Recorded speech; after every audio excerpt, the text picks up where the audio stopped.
Good evening, everyone. We will call to order the meeting. Today is Tuesday, June 13th, 2023, the special meeting of the South Euclid-Lyndhurst Board of Education, our work session for June. May we, I have to do that. Do you have to say first for me to be Josh? Yeah, why not? I think we should do that first. All right, this evening in our treasurer's absence, who's actually celebrating his daughter's graduation from cosmetology school. We're really happy for him. So in his absence, we'll appoint Board President Jones to be pro temp treasurer. All in favor, aye. All right, this evening in our treasurer's absence, who's I just always thought this was funny. Ms. Jones, can we call to order the meeting? Ms. Falkenberg? Here. Ms. King? Here. Ms. Ryan is on an approved absence. Ms. Lee should be rolling in any moment now. And Ms. Jones? Aye. we've We'll done go. this before. We'll go right into item 2.1. Okay.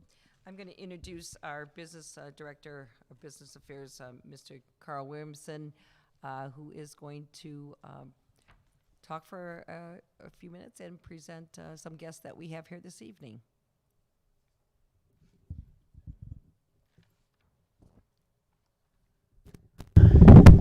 Good evening. I appreciate the Board of Education allowing me the opportunity to share some of the things that we've been working on the 22-23 school year. Transitioning from the high school over to business office, Dr. Reed and Mr. Hill sat me down and said, hey, here's some things we would like for you to look at, and then we would like you to work on some things. So looking and working are two different things, as I learned quickly. So one of the things they asked me to do was to review our facilities. So what we've done throughout the year is we've consulted with many groups, including Brewer Garrett, Honeywell, Train, and Amoresco, who is here this evening to present. So when we talked to Amoresco and the other groups, we said we would like a facilities update on all our buildings. So we wanted to see what was the state of our lighting, what was the state of our air conditioning. We understand that there is an air conditioning in 3 of the school buildings. We talked about a variety of things, transformers, our cooling heating system under one control, and then some other things like our boilers and our roofs. All exciting.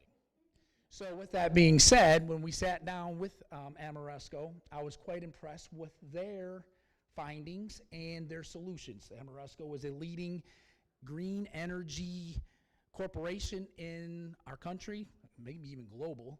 They're on the NASDAQ, I believe, right? New York Stock Exchange. So they're big time. They asked me what our concerns were. They asked us what our immediate needs were. And then they came into the buildings over the course of a couple weeks, took some pointers on all the facets we talked about, and thus we're here to present to you what we came up with. And then at the end of the month at our regular board meeting, we will have a presentation looking for approval. So with that said, I'd like to bring up Amoresco. Dave is our CFO, Alex is our leading engineer, and Will is our senior executive. He's the guru of Amoresco, and they're here to talk. So I'm going to go back and press some buttons, and they're going to come up here and tell you some of the things that they found. Welcome. Thank you, Carl. That was a great summary of kind of where we've been, and this is the culmination of all that. Like Carl said, we spent a lot of time. We actually talked first in January, so this has been 6 months of work. Can you, excuse me 1 second. Did she need to be by the mic so the people with I'm streaming sorry. can you hear, or are you good? Oh, okay, just got look it. close, thank you. Rotate it I know, down 'cause for you. all We're of used these- we're used to I'm They really used to short, be, so sorry. don't worry about it. They need to set that low for me. It just helps the people listening, so I Got it. apologize for the interruption, No, but thank you have you. some great things to say, and I want to make sure people can hear. Yes, Thank and you. please interrupt at any time if you have any questions. But one of the first things we did was a large deep dive into your utility bills, and that was about 60 slides long. We're not going to go over that tonight because I'm not going to put you to sleep. I'm sure you have better things to do tonight. But that was kind of our first step, and I think the main takeaway from that is that Carl has already leveraged that to the benefit of the district, that information that we came up with. We did a full energy audit, like Carl said, so we counted every single light. There's 8,914 fixtures in the district, in case you're interested in that fact. 914 light fixtures. Yeah, that's how many we counted. We looked at all your HVAC equipment, building envelope, all of that. So like Carl said, this proposal is kind of the culmination of what was most important to your staff, to the schools, to the students, and all of that. So first, before we jump into kind of what we found, I wanted to introduce you to Ameresco. Carl did a great job. I'm just going to dive a little bit deeper. We are a $13 billion publicly traded company. We have about 1,300 employees over the course of North America and the United Kingdom at 60 different locations. So what that means for you is you get the support of a big company. We have a lot of resources. We have a lot of knowledge in the company, a lot of buying power, and we also are large enough to take on big scale projects. Some examples of that of locations that you might have heard of are in Cincinnati. We worked on Paul Brown Stadium in the Great American Ballpark. And more recently and closer to home, we were awarded the City of Cleveland wastewater treatment plant solar array. Oh, wow. So we're very excited about that, especially renewable energies. Ameresco as a whole has worked with over 8,000 customers. And kind of the last point here, one that's really important to me and the reason I get up, is we have, in 2022, all of our projects have offset about 14.7 million metric tons of carbon. And to kind of give you what that actually means, that's equivalent to about 2 million US homes energy for a whole year. If you could go back sorry, I have one more point. That wasn't the last one, I lied. He was listening at least. Yes, thank you, Carl. So that's on the one hand, we're a really big company with a lot of backing, but on the other hand, you're kind of getting the best of both worlds. In our Ohio office, we're located in Columbus. We have about 80 team members across the state. I actually live about 15 minutes away, so I can be here at any time. So you're getting the big backing of a company, but we're also nimble and quick and can move, if something comes up. So I just wanted to say that as well. Now you can go. Thank you. So that's us, and now I'm going to jump into kind of the scopes of work. So please ask any questions that come to your mind. The first scope of work is our cooling ad at Brush, Greenview, and Memorial. So we're looking at the same mini split units that you have at the other elementary schools. They're really cost effective, really efficient for buildings that are already existing, where we don't have room for maybe a big central plant or big ductwork and piping and all that. So it's a great solution. We've done several installations. We've worked in over 30 buildings. We've done this specific solution in the many, many school districts we've worked with in Ohio. I put a map of Brush here. We've got a map, all the red highlighted, it is large.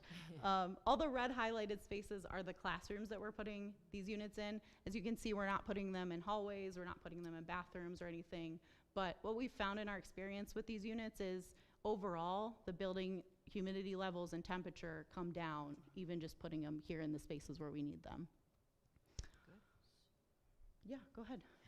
Please. So that's more effective, cost effective than having Spaces that- ductwork and everything. Yeah, in an existing building where it'd be really difficult to, in older, most parts of this building, yep. Interesting. Yep.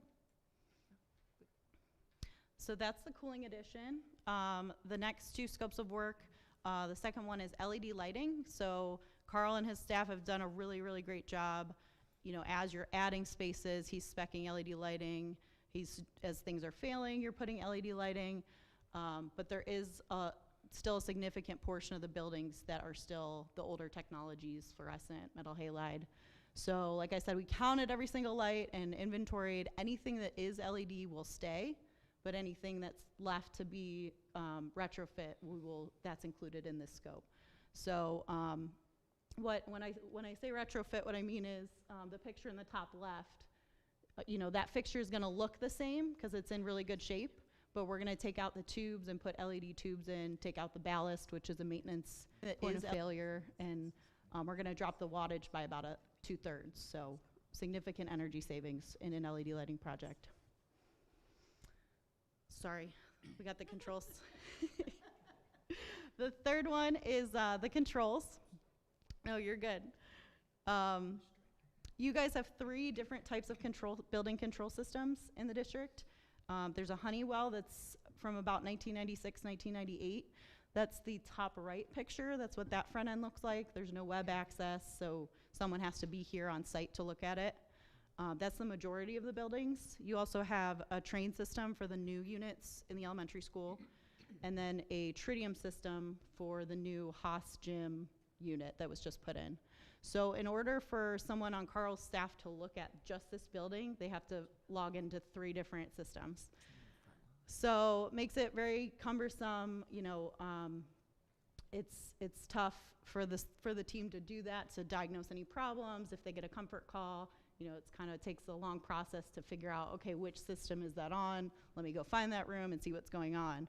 So the scope of this project would be to eliminate all the Honeywell. So we'll be taking control of all the central plant stuff, boilers, air handlers, things like that, and integrating all of your new controls that were just put in so that you'll be able to see the new cooling units from the elementary schools and the new Haas unit all on one front end. And it'll be go I ahead. was gonna say, what would that front end be? So the picture on the bottom there is an example of a different project, but that's kind of what a typical air handler looks like. Okay. A little bit better graphics than the one on the top. And it'll be web-based, so someone could log in from their home. We'll work with Pete on IT to make sure that that's all safe, you know, from an IT perspective. But someone could be at home on a snow day and click a button, hey, turn all these units off, we're not gonna be in school today. So lots of savings to be had and driven by controls as well. So you don't have to come into the building anymore to access those points? Right, yep, and we would work with IT on that, but it's a capable to do that. If that makes sense. You wanna talk in here? Yeah, I can do that. I think it'd be worth noting too that it's a non-proprietary control system, which is a big value where I know some of the systems you currently have, you're somewhat married to the contractor that installed it. The system we're installing is non-proprietary, open source. Even contractually in our documents, we will commit to providing all of the programming, the passwords, everything, so that you own the system when you buy it.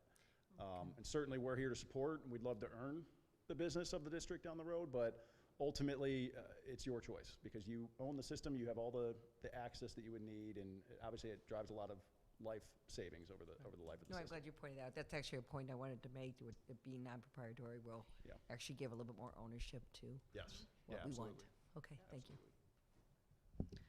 The other thing you'll notice about these 2 scopes that we just went over, we talked about them driving very significant energy savings for the district as far as electric and natural gas utilities. That's kind of at our core, what we come into, you know, a district or a building and look for, finding energy savings that can help offset things that are maybe not financially driving the savings. For example, your cooling ad.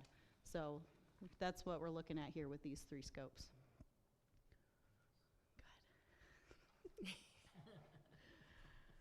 So those are kind of high level, the details of the scopes of work that we're looking at. This is what I call a project menu. Every single building, LED, every single building for the cooling, and then the controls. I'm gonna take you through the top real quick to kind of orient yourself on what you're looking at. Starting at the left, we have, you know, obviously the description of the energy conservation measure. Going to the right, we have our measure investments, and you'll see a min and a max. That max is a ceiling, it's a guaranteed not to exceed. So we come up with estimates internally, and then we'll go out and do an internal competitive bid. And any buyout savings that we get from those go directly back to the district. On the other hand, if we've underestimated and it goes above that ceiling, that comes out of our pocket, not yours. So again, you're getting the best of both worlds and getting the best price for these scopes. Moving to the right, we've got our savings columns. So annual utility savings are any savings projections off your electric and natural gas bills. O&M stands for operating and maintenance. So in the case of, for example, lighting, any bulbs, Carl's team no longer has to buy ballasts, things like that. There's no time of Carl's team included because they're obviously going to go do more important things. And then you have your total and your simple payback.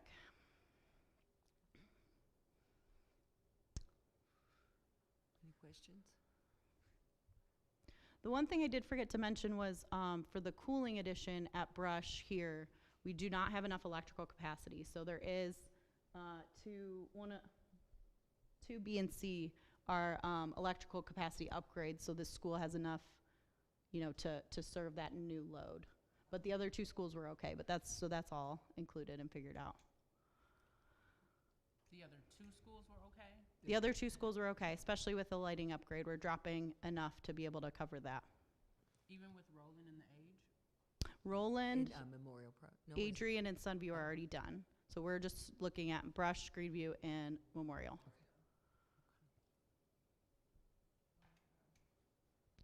So the last thing I want to note on this slide is the, we're just We making good? sure we're on the same page. oh, okay, okay. The last thing I just wanted to point out at the bottom, and I don't know if I'm in the way. No, I can see it. See it? Okay. We were able to secure some energy efficiency grants. That's actually how Carl and I started talking back in January, was about this grant program with the state of Ohio. So if you go to the next slide, we can talk about it a little bit more.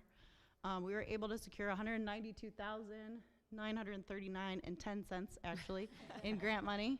It all counts from the state of Ohio for South Euclid Lyndhurst for this project. We have a partnership with the state of Ohio on these energy efficiency grants, so they're tied to reducing your energy by certain percentage, certain simple paybacks, different things that we have to report on.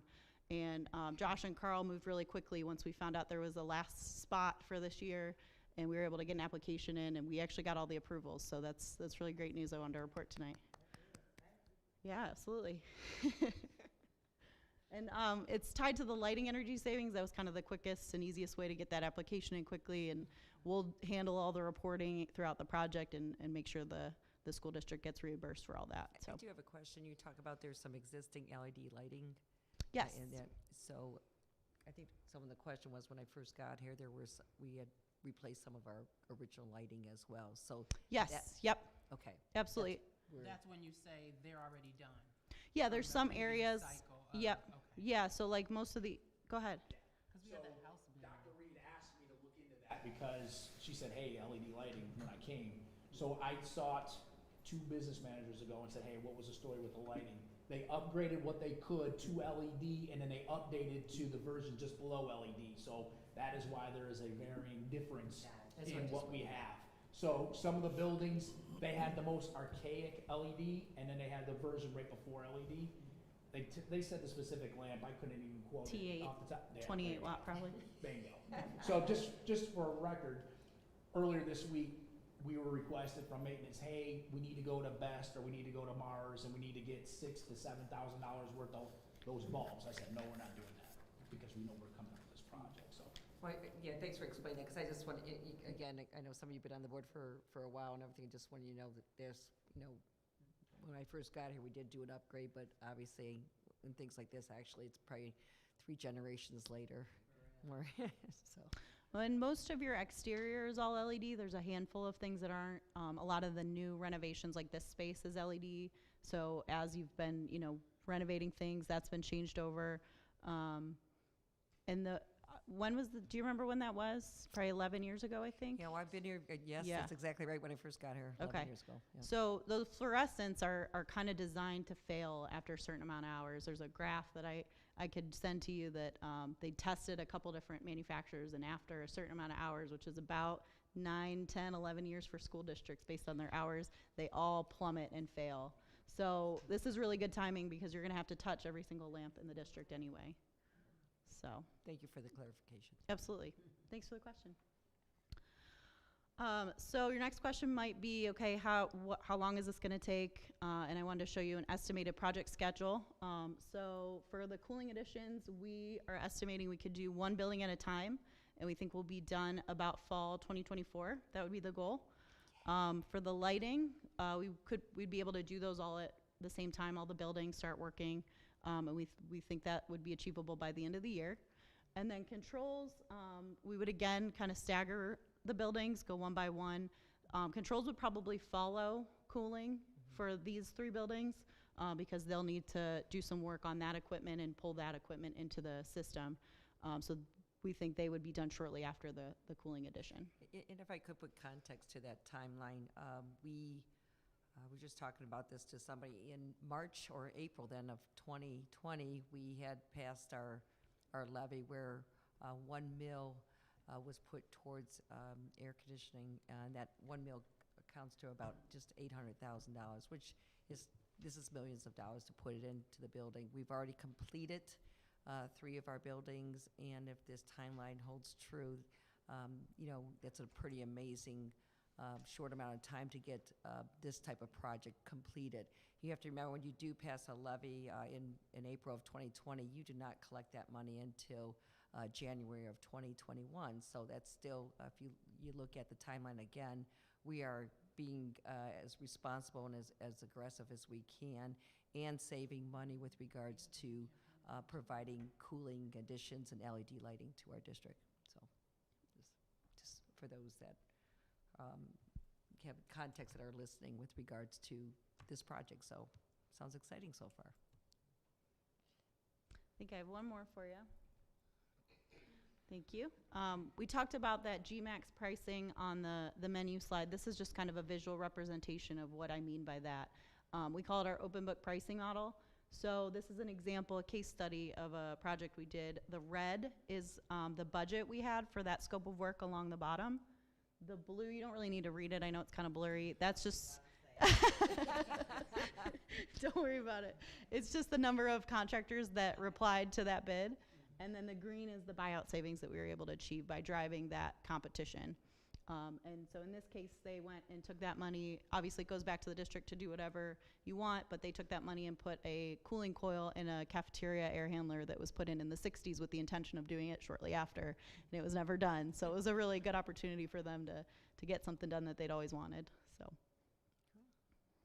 Great, nice visual. yeah, and that's what I have. It's open to questions. I know we've been talking throughout. No, you've answered my questions. Thank you. So, I want to thank Amoresco, because when they came and met with me in January, they got a little bit more than they bargained for in our first meeting. Yeah, for Because we vented some of our frustrations that we were dealing with, our facilities. And I had to apologize, because the meeting was supposed to be an hour and a half, and it went 2.5 hours. So with that being said, we talked about what we paid for the 3 elementaries. We talked about what the quote was for the air conditioning to go at Greenview Memorial and the high school. Not gonna go into specifics, but the numbers that were just for providing air at Greenview and Memorial was over $7.7 million. And at the $850,000 a year that one mill cost, it was gonna get us not until probably 2032 at the earliest that we could have potentially put the air in. And then at the high school, over 10 million. So do the math on that. So then you have to start that 800,000 collection every year. The high school wouldn't see air until like 2046, something like that. So Dr. Reed pulled me in, she says, you gotta do something, this can't be. And thus Amoresco came to our savings, because she flat out told me, Carl, this isn't gonna work. So, When was it gonna get the money, Carl? you know Mr. Hill, you know Mr. Hill. So we worked within a time frame and our budget. So Amoresco did a lot of work for us, and what they're actually proposing, and you'll see that at the next board meeting, we're getting the transformer here at the high school, we're getting the updated lights throughout the district, we're getting the AC in the 3 buildings that don't have it, plus, I'm missing something, the control systems, well below a figure of what we were quoted for just putting air here at the high school. So that is a huge, huge, huge benefit, and I'm already counting on that savings. So that green bar, I'm expecting it to be really big, because I need to update the fire system here in this building, so they already know that.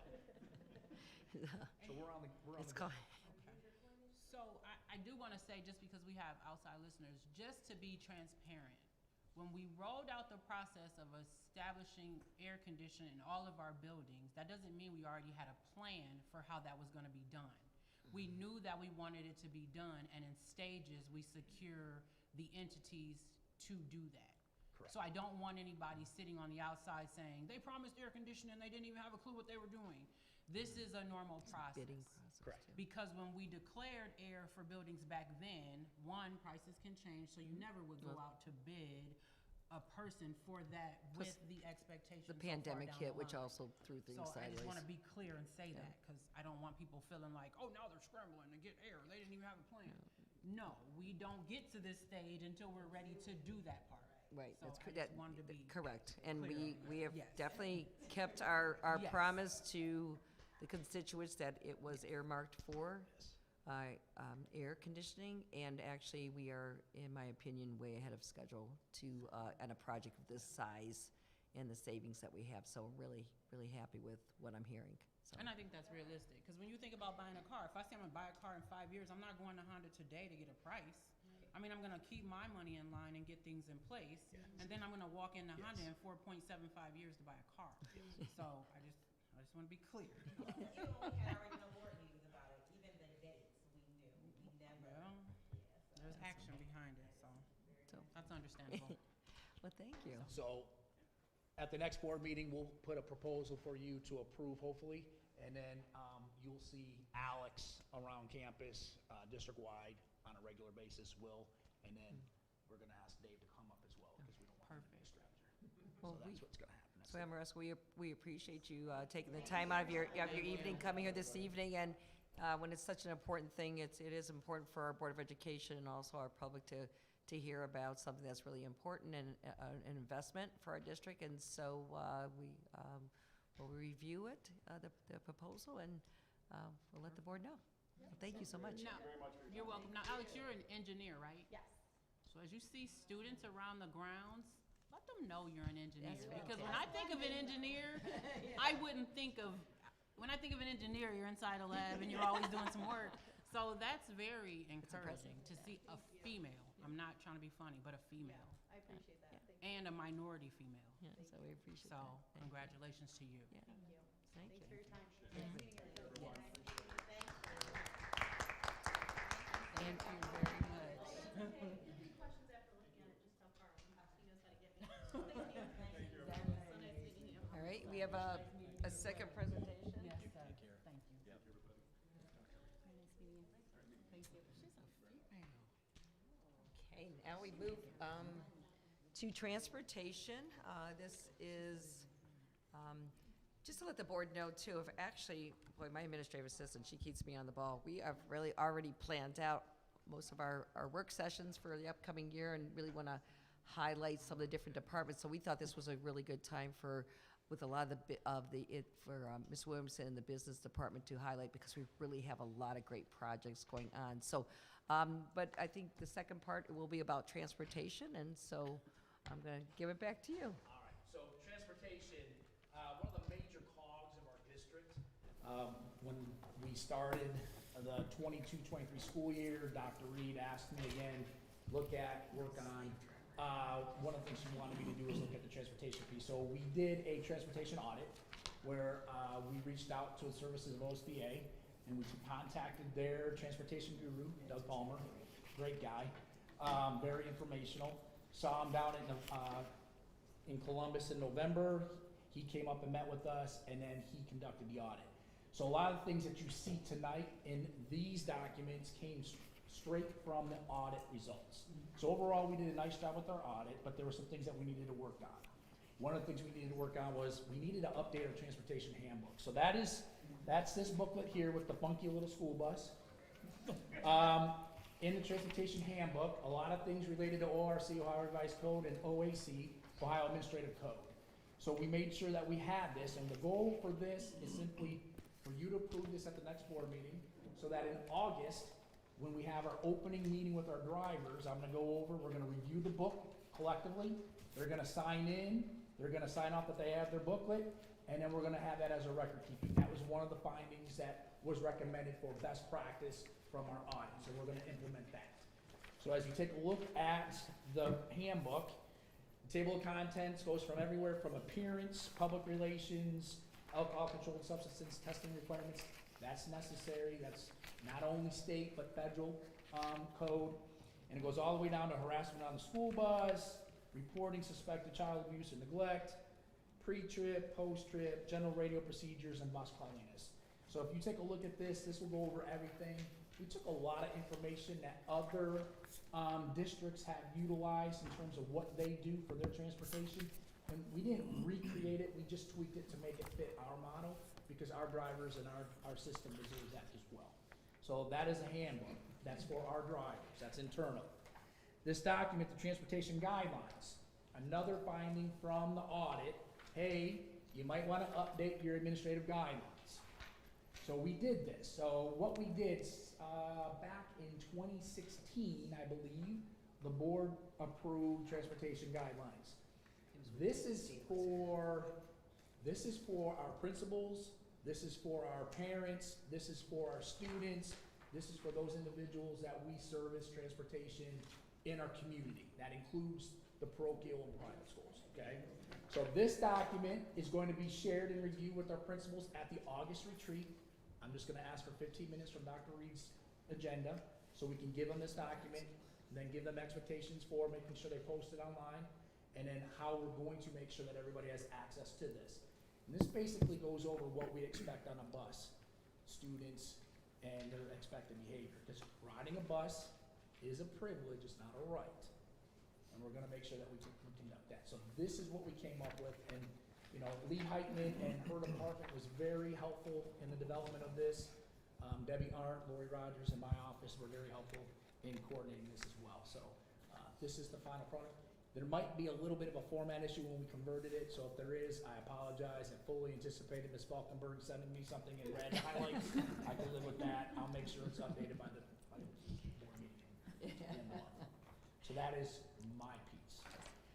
I have to say, the transportation audit was, you know, and we volunteered for this. That's why I want people to understand. We, you know, when you have somebody new come on board, it's really a good opportunity to kind of take it also helps the person that's new on board to really look at the department in itself, look at the recommendations. Mr. Williams and I sat down, we looked at the recommendations, prioritize what they were, and it's just really an opportunity. So I want people to know it wasn't like our department was doing anything wrong, but what an audit can do is help you to get better. And I think that's the piece that we looked at there and what he's presenting this evening to you as well. So thank you, Mr. Williamson, for your time. Any questions on that? Okay. I don't have another discussion, but I want to take this opportunity just to make a public announcement, and anything I say is going to be followed up with in an email or an electronic newsletter. I just want to give a quick update on the strategic planning. As I look at my team over there, we've probably had 7 or 8 meetings, really taking that survey that folks took, well, maybe back in January, February. We have taken those responses and really, as I mentioned before, crafted 3 pillar areas and goals, and really kind of pound out a little bit with regards to how do we take that feedback and put it into something tangible. What we are going to do, we think we're at a point that we would like to ask the greater community for some feedback on what we've put together. So what we looked at the calendar. First of all, I'm not going to recommend a June approval because this has really been a lot of work closing up a school year and putting a strategic plan together. We know July is a kind of a crazy month for a lot of people, so we really are putting some pressure on ourselves to have an August approval date, but it doesn't really stop the work. So on Wednesday, June 28th, from 5:30 to 7:30 at the board office, we are going to invite the community for feedback. The format we're currently working on is we'd really like to take the first 20 minutes where I would like to present the process thus far that we've utilized. And then we have 3 areas.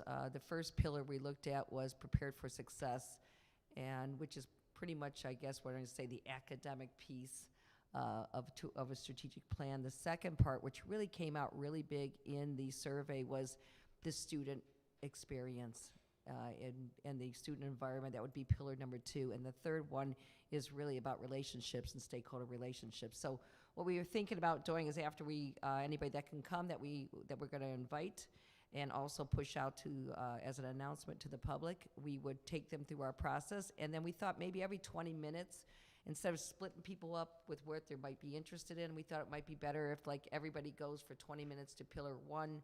We facilitate that discussion. The next 20 minutes will go to pillar 2, and the next 20 minutes go to pillar 3. What we've done in the past is we've asked people that came, well, would you like to just go to the one that you're interested in? However, I do think there might be a value that and again, we're not stuck on that format yet, but that's what we're thinking, is allowing everybody an opportunity to give us feedback. Whoever gives us their time, we certainly want to listen to it. We realize that maybe people cannot make it that evening. There's still, possibly other ways that I could present that information for feedback. But I think people also need to realize too, in some of the initiatives we have, like one of the big initiatives is the Portrait of a Graduate. When we do that, we're going to be asking for committee people to do that. That could be board members, to teachers, to also parents, of course. And so just because they might not be able to give some input on the actual strategic plan, there's so many different things that we want to push out that actually is an opportunity for engagement as well. So just want to get that plug in there really quick. And what we're hoping to do, while we push for June, and we're all over, our knuckles are dragging, but we figure if we can get some type of feedback in June, it gives us a chance in July to work on things, put an action plan together, and then be able to present something at an August board meeting for approval. And again, I still don't want people to be anxious or panic, because a strategic plan can be a working document. You know what I mean? So if something else comes up and we want to add in it, then guess what? We do an addendum. So that's where I really want folks to know that we got this. We're going to move through it, and we want to do it right rather than rush it for approval. So just a real quick announcement there. And other than that, that's it for this evening. All right. Any questions on her? No? With that being said, thank you all for joining us. That was pretty quick. Thank you all for hanging around with us. We do have a small need for executive session, just with Dr. Reed. Yes. So I would say probably no more than 30 minutes. Oh, I think less than that. So less than that as well. All right. It is 6:12. We will be going into executive session for the discussion of personnel. We will not make any, there will not be any votes on. No, I'm lost. no voting will be. No, and I appreciate doing. We don't know without you. There will be no voting or action being taken in executive session this evening. Yes, that's right, what she said. So thank you for joining us. When we do come back, we'll be coming back to conclude. All in favor? Aye.